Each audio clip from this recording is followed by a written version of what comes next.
सजग असलेलं एकमेव व्यासपीठ भारत न्यूज 44। बातमी तीही बिनधास्त। पायी दिंडी सोहळा सिद्धी करवले ते संतश्रेष्ठ निवृत्तीनाथ महाराज समाधी संस्थान त्र्यंबकेश्वर मोठ्या उत्साहात प्रस्थान झाली। या सोहळ्यासाठी अनेक भाविकांची उपस्थिती लाभली। या पायी दिंडीचं प्रस्थान दिनांक 6 जानेवारी 2026 रोजी सद्गुरू परमपूज्य वामन बाबांच्या पदस्पर्शाने पावन झालेली भूमी म्हणजे सिद्धी करवले पनवेल या ठिकाणाहून निघाली। या सोहळ्यास अनेक मान्यवर भक्तांची उपस्थिती लाभली गेली।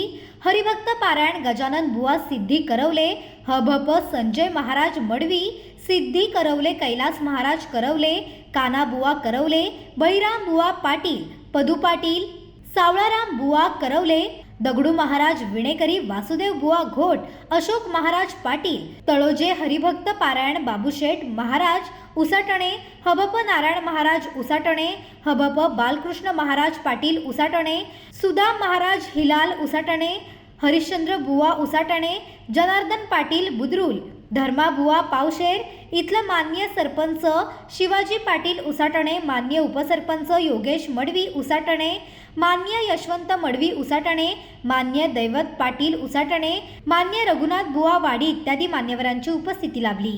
अशाच नवनवीन अपडेटसाठी बघत रहा भारत न्यूज 44। सत्याचा प्रकाश, बातम्यांचा विश्वास।